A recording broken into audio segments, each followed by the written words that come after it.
दोस्तों, सोचिए कि आपकी हर घंटे की कमाई 1000 रुपए हो और आप 24 घंटे में करीब 24,000 कमाते हो, तो आप कैसा फील करेंगे? आप अपनी फीलिंग हमें कमेंट में बताइएगा। लेकिन एक आदमी ऐसा भी था जो कुछ दिनों पहले तक 1 घंटे में नहीं बल्कि 1 मिनट में 1000 नहीं बल्कि 1 करोड़ रुपए तक कमाता था। जी हाँ दोस्तों, हर घंटे करीब 67 करोड़ और हर दिन करीब 1612 करोड़ कमाने वाले गौतम अडानी आज उस मुश्किल के दौर से गुजर रहे हैं जहां पर उनकी कंपनी के शेयरों के दाम किसी पहाड़ की चोटी से मानो खाई में गिर गए हों। महज कुछ ही दिनों के अंदर एक रिपोर्ट के आने से अडानी को करीब $100 बिलियन से ज्यादा का नुकसान हो चुका है और वो रिचेस्ट पर्सन की लिस्ट में तीसरे नंबर से खिसकते हुए टॉप 10 से ही बाहर हो गए हैं। और इसी खबर ने पूरे देश में एक ऐसी सनसनी मचाई हुई है कि देश के शेयर बाजार हिल गए हैं। आपको बता दें कि हिंडनबर्ग की इस रिपोर्ट में कहा गया है कि अडानी ग्रुप की शेयर बाजार में लिस्टेड अहम कंपनियों पर काफी कर्ज है। आसमान छूते वैल्यूएशन वाले इन शेयरों को गिरवी रखकर कर्ज लिया गया है, जिससे पूरे ग्रुप की फाइनेंशियल सिचुएशन मुश्किल में पड़ सकती है। शॉर्ट टर्म में कंपनी को कैश फ्लो के मामले में दिक्कत हो सकती है। अडानी ग्रुप की कंपनियों के शेयर बहुत महंगे हैं, इनका वैल्यूएशन आसमान पर है, इसलिए फंडामेंटल एनालिसिस के हिसाब से इसमें 85% तक की गिरावट आ सकती है। इस रिपोर्ट में कहा गया है कि अडानी ग्रुप के खिलाफ 4 बड़ी जांच हो चुकी हैं, जिनमें मनी लॉन्ड्रिंग, टैक्स चोरी और करप्शन जैसे आरोप लगे थे। अडानी परिवार के सदस्यों पर कथित तौर पर टैक्स हेवन जैसे मॉरिशस, यूएई, कैरिबियाई द्वीप समूह में फर्जी कंपनियां खोलने के भी आरोप हैं। हालांकि अडानी समूह ने इसे पूरी तरह से मिसलीडिंग रिपोर्ट करार दिया है, लेकिन हिंडनबर्ग की रिपोर्ट में जो सबसे चौंकाने वाला खुलासा मिला है वो ये है कि अडानी ग्रुप में विदेशों से कुछ ऐसा इन्वेस्टमेंट आ रहा है जो कि इंडिया के इन्वेस्टमेंट पॉलिसी के अगेंस्ट है। उसे आप इस तरह समझिए कि अडानी के बड़े भाई के नाम मॉरिशस में करीब 30 से ज्यादा ऐसी कंपनियां बताई गई हैं जो ना तो ढंग से रजिस्टर्ड हैं और ना ही जिनके कागज ठीक ठाक हैं। उसके बावजूद ऐसी कंपनियां मॉरिशस में बैठ करके अडानी ग्रुप के करीब $10 का इन्वेस्टमेंट किए जा रहे हैं और इसी इन्वेस्टमेंट की वजह से अडानी ग्रुप के शेयर्स के भाव बढ़ रहे हैं, क्योंकि एक तरीके से अडानी अपनी ही कमाए हुए प्रॉफिट को अपनी ही सेल कंपनी के द्वारा अपनी ही कंपनी में इन्वेस्टमेंट के जरिए लगा करके मार्केट में ये कहते हैं कि उनकी कंपनी लो इंटरेस्ट कर रहे हैं, जिसके बाद छोटे मोटे ट्रेडर्स इसी चीज को भुनाने के लिए अडानी के शेयर्स को महंगे दामों पर भी खरीदने के लिए मजबूर हो जाते हैं, जिससे उनके शेयर्स की वैल्यू अपने आप बढ़ती जा रही थी। लेकिन इन सब की कहानी कैसे शुरू हुई और अडानी के ग्रोथ का राज क्या है, आइए पहले उसे भी जान लेते हैं। गौतम अडानी को सिर्फ 16 साल की उम्र में कारोबार में हाथ आजमाने के लिए मुंबई जाना पड़ा। साल 1978 में वो मुंबई गए और हीरे का कारोबार शुरू किया, लेकिन 1981 में वो गुजरात लौट गए और अपने भाई की प्लास्टिक की फैक्ट्री में काम करना शुरू किया। लेकिन किसे पता था कि अडानी जिस हीरे के कारोबार को छोड़ करके अपने भाई की प्लास्टिक फैक्ट्री में मदद करने के लिए जा रहे हैं, उसी धंधे की वजह से वो दुनिया के सबसे अमीर लोगों की लिस्ट में शुमार होने वाले हैं। दरअसल अडानी के प्लास्टिक बिजनेस का सबसे बड़ा काम था पीवीसी पाइप्स बनाने का। पीवीसी पाइप्स बनाने के लिए जिस प्लास्टिक का इस्तेमाल किया जाता था वो भारत में बहुत कम मौजूद हुआ करती थी। पूरे भारत में उस वक्त सिर्फ एक कंपनी थी जो पीवीसी पाइप बनाने के लिए रॉ प्लास्टिक सप्लाई करती थी। उनका नाम था IPCL लिमिटेड। लेकिन अडानी को जितनी नीड थी उतनी सप्लाई वो कंपनी कभी कर ही नहीं पाती थी, इसीलिए अडानी को अपना बिजनेस स्केल अप दिखाई नहीं दे रहा था। तभी अडानी ने एक नए कॉन्सेप्ट पर काम करते हुए प्लास्टिक को बाहर से इंपोर्ट करने के बारे में सोचा। लेकिन तब अडानी इतने बड़े नहीं हुए थे कि वो अपने दम पर बाहर के देशों से कोई सामान इंपोर्ट करवा सके, इसलिए उन्होंने शॉप इन शॉप का कॉन्सेप्ट अपनाया और बल्क में अपने लिए प्लास्टिक मंगवाए। लेकिन ये हुआ कैसे और क्या है ये कॉन्सेप्ट, इसे समझते हैं। अगर किसी कंपनी को बड़ी मात्रा में किसी चीज को बाहर से इंपोर्ट करवाना है तो उसके लिए उसके पास LOA यानी कि लेटर ऑफ ऑथराइजेशन का होना जरूरी है। लेकिन अडानी के पास उस वक्त LOA नहीं था, क्योंकि उसे लेने में बहुत सारे पैसे और टाइम लगने वाले थे। और तभी आता है शॉप इन शॉप का कॉन्सेप्ट। गौतम अडानी ने स्टेट PSUs और एक्सपोर्ट इंडस्ट्री की बड़ी बड़ी कंपनियों के साथ ऐसा टाई अप किया कि जब ये सब लोग दूसरे देशों से प्लास्टिक इंपोर्ट करते थे तो उसी में थोड़ी थोड़ी मात्रा में अडानी के लिए प्लास्टिक इंपोर्ट होकर इंडिया चला आता था। इसके लिए अडानी को किसी तरीके की ऑथराइजेशन की जरूरत नहीं थी और वो अलग अलग शिपमेंट के साथ आए अपने प्लास्टिक को इकट्ठा करके रख लेते थे और बाकी बचे प्लास्टिक को बेचने में उन PSU और एक्सपोर्ट्स इंडस्ट्री की मदद करते थे।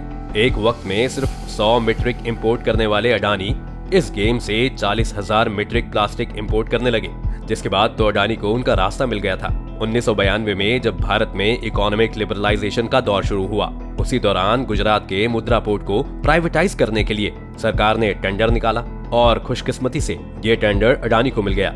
उसके बाद उन्होंने अडानी इंटरप्राइजेस लिमिटेड नाम की ऐसी कंपनी शुरू की जिसकी बदौलत आज वो इस मुकाम पर पहुंचे हैं कि उनके शेयर के दाम बढ़ने और घटने की वजह से ही पूरे देश के शेयर बाजार की तबीयत बनती है या बिगड़ती है। लेकिन अडानी के सक्सेस के पीछे जो एक सबसे बड़ी ट्रिक का इस्तेमाल किया गया है उसे समझना बहुत जरूरी है, वरना आप कभी भी ये नहीं समझ पाएंगे कि जिस बिजनेसमैन की टोटल नेटवर्थ 2020 में महज $10 बिलियन के आसपास थी, उसी बिजनेसमैन की टोटल नेटवर्थ 2 सालों में $137 बिलियन कैसे हो गई? क्योंकि ये कोई 1 या 2 गुने की बात नहीं थी, बल्कि 13 टाइम्स की बढ़ोतरी उनके नेटवर्थ में महज 2 सालों में नजर आई थी। खैर, आज की बात से इसी बात को रिलेट करने की कोशिश करें तो शॉर्ट सेलिंग का आरोप हिंडनबर्ग के ऊपर लगा करके अडानी ग्रुप अपने आप को प्रोटेक्ट करने की कोशिश कर रहा है। लेकिन उसी शॉर्ट सेलिंग कॉन्सेप्ट को उसने भी 2020 में अपनाया था। दरअसल हुआ ये था कि अडानी ने एक वक्त में अपने सारे शेयर्स को जब खरीदने की कोशिश की और कंपनी में अपनी हिस्सेदारी मजबूत करने की कोशिश की, तो उन्होंने मार्केट में उनके जितने भी शेयर मौजूद थे उसके दाम को शॉर्ट सेलिंग के जरिए या एक तरीके से कह लीजिए कि अफवाहों या मार्केट बस के जरिए उनके दाम गिरवा दिए। एग्जाम्पल के लिए समझ लीजिए कि अगर मार्केट में एक आम इन्वेस्टर ने अडानी के शेयर को 1000 रुपए में खरीदा था, तो अडानी ने खुद उसके दाम को 60 से 70% रिड्यूस करवा दिया, जिस वजह से लोगों को लगा कि उन्हें और घाटा ना हो, इसलिए उन्होंने सारे शेयर्स बेच दिए। जितने भी शेयर मार्केट में थे वो सारे अडानी और उनकी सेल कंपनियों ने खुद खरीद लिए और इससे अडानी की पर्सनल हिस्सेदारी बढ़ गई। जैसे ही ये हुआ, कंपनी के शेयर्स ने ऐसी तेजी दिखाई कि अडानी का नेटवर्क 13 गुना बढ़ गया, क्योंकि लगभग सारे शेयर्स अडानी के पास मौजूद थे और ये शेयर्स के दाम जो बड़े थे, जिससे अडानी अचानक से पहले ही एशिया और फिर दुनिया के सबसे अमीर लोगों की लिस्ट में शामिल होने लगे थे। उसमें सबसे ज्यादा बबल फॉर्म यही नजर आया, क्योंकि अडानी ने अपने शेयर्स के रियल वैल्यू से कहीं ज्यादा वैल्यू पर उसकी खरीद और बिक्री चालू की। इसी को हिंडनबर्ग ने अपनी रिपोर्ट में छापा है कि अडानी के शेयर्स की जो ओवर प्राइसिंग है वो करीब 85% है। अब ये 85% ओवर प्राइसिंग का बबल कैसे बना उसे समझे तो इसका सबसे बड़ा कारण है अडानी ग्रुप पर लगातार बढ़ता हुआ लोन। मार्च 2022 को पूरे हुए वित्त वर्ष में अडानी ग्रुप का कुल कर्ज 40% बढ़कर 2.2 लाख करोड़ रुपए हो गया। फिच ग्रुप के क्रेडिट साइट्स ने ये आंकड़ा जारी किया था। क्रेडिट साइट्स ने अडानी ग्रुप को ओवर लिवरेज बताकर कर्ज पर चिंता जताई थी। अब लोन को अडानी ने जिस तरीके से इस्तेमाल किया है उसमें सबसे पहला था कई सारे बिजनेसमैन को अपने ग्रुप में एक्वायर करके अडानी ग्रुप को फैलाने का काम, जिससे बीते 2 सालों में अडानी एक्सपोर्ट इंपोर्ट से लेकर के मीडिया सेक्टर और एयरपोर्ट से लेकर के ग्रीन एनर्जी तक हर जगह आपको देखने को मिल जाएंगे।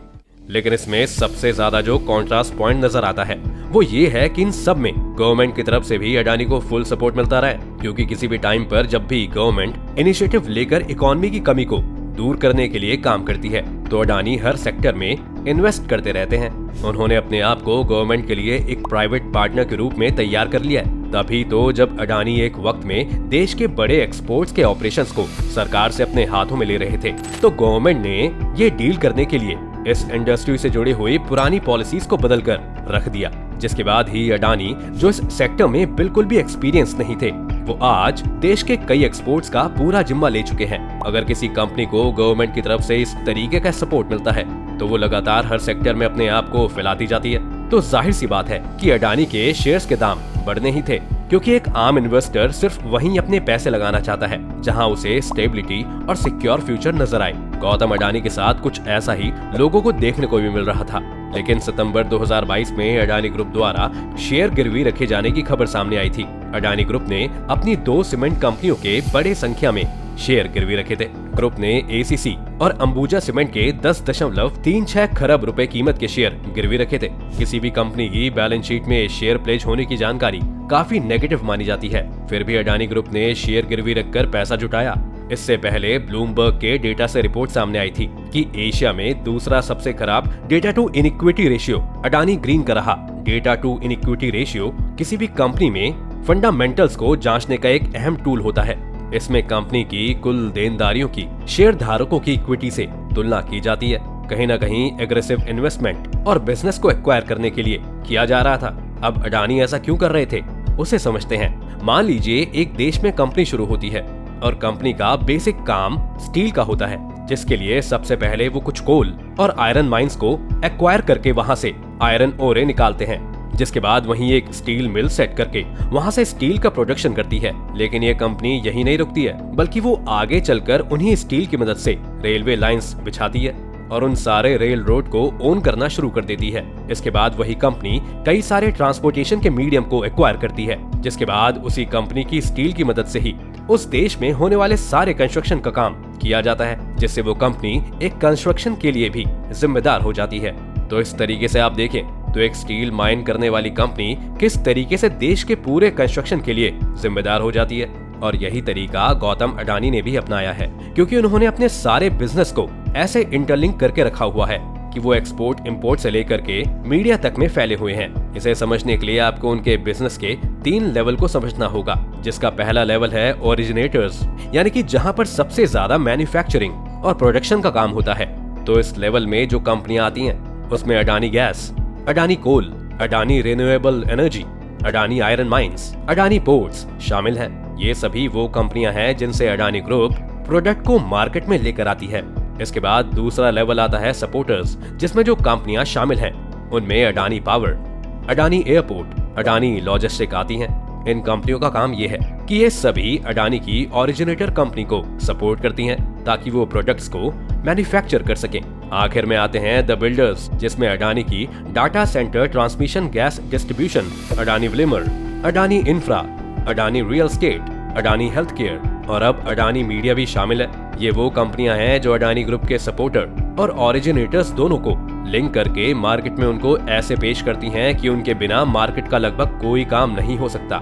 एग्जाम्पल के लिए आप सिर्फ अगर सीमेंट का एग्जाम्पल लें तो आज अडानी एसीसी और अंबुजा के भी मालिक हैं, जो भारत की सबसे बड़ी सीमेंट बनाने वाली कंपनियों में आती है। यानी अगर कोई बिल्डिंग, कोई घर या कोई छोटी सी दीवार बनाना चाह रहा है तो उसमें भी अडानी के ही सीमेंट का इस्तेमाल करना पड़ेगा। और इन तीनों लेबल्स का सबसे बड़ा फायदा यह है कि अडानी ग्रुप जो भी प्रोडक्ट्स बनाता है उसे बनाने से लेकर के कस्टमर के हाथ तक पहुंचाने का पूरा सप्लाई चेन सिर्फ इसी कंपनी के पास है और इसमें किसी दूसरे पार्टनर को ऐड करने की जरूरत नहीं पड़ती, जिससे कस्टमर्स का भरोसा इस कंपनी पर पड़ता है। लेकिन भारत जैसे इतनी डाइवर्सिंग कंट्री में इतने बड़े सप्लाई चेन को हैंडल करने में सिर्फ एक कंपनी अगर काम करे तो ये इंडियन इकोनॉमी के लिए बिल्कुल अच्छी बात नहीं है। लेकिन उसके बावजूद इतने बड़े देश में इतनी बड़ी सप्लाई चेन को अडानी इतनी आसानी से अगर कर पा रहे हैं तो उसका सिर्फ और सिर्फ एक ही कारण है, और वो वाली ओलिगार्ची। ये सुनने में तो बहुत फैंसी और टफ दोनों एक साथ लग रहा है, लेकिन इसका सबसे बड़ा एग्जाम्पल गौतम अडानी है। और ये कैसे हैं, आइए समझते हैं। आज पूरी दुनिया एक ऐसे कैपिटलिस्ट प्रोसेस के तहत ही चल रही है जिसमें सिर्फ और सिर्फ उसी बिजनेसमैन को सबसे ज्यादा फायदा होता है जिसे पॉलिटिकल या गवर्नमेंट का सपोर्ट होता है। इसी वजह से अडानी जिस भी सेक्टर में चाहते हैं उसमें अपने आप को स्टेब्लिश करने के लिए चंद दिनों का ही टाइम लेते हैं।